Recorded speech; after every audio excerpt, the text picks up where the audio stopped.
Hello everyone, today I'm going to do the 91st element. Its abbreviation is PA. Can you guess what the element is? You're right, it's Protactinium. Protactinium is the last of the naturally occurring elements that essentially annoy element collectors. Unlike the other actinium, which is the element 85th, and francium 87, Protactinium's half-life is long enough 32,788 years is half its life. That a lump large enough to see, while dangerous, would be entirely practical to shop in a nice lead-lined display case. This makes it unavailable all the more frustrating. All 125 grams of it was put together in the 1960s and was distributed to laboratories wishing to study it for potential applications. Apparently that didn't work out very well because to this day there are none. Still waiting for some leftover Protactinium to show up on eBay.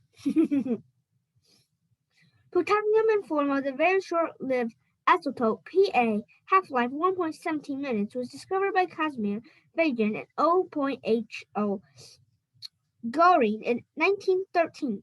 The much longer-lived isotope Pa was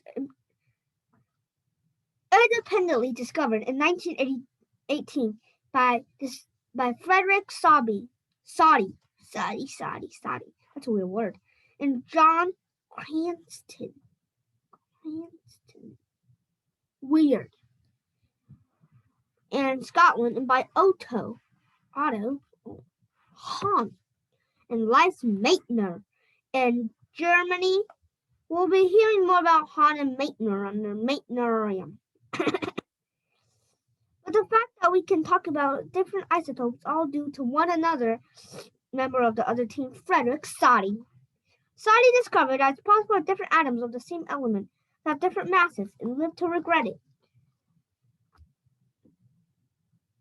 An element is defined as a substance whose nuclei contain a specific number of protons. This is the atomic number you see in large type on every periodic table tile. But all nuclei except H, which I think means hydrogen or helium, also contain a bunch of neutrons as well as protons.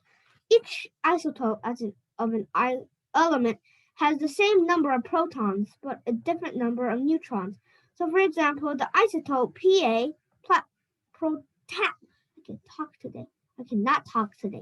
Protactinium also contains 91 protons, but only 140 neutrons, which is not a lot if you ask me.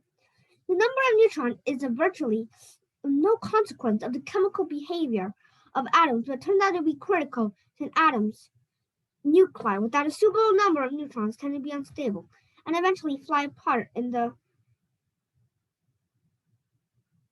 known as radioactive decay. When atoms disintegrate, called fission, a huge amount of energy is released. Energy that is basis for both nuclear power plants and nuclear bombs.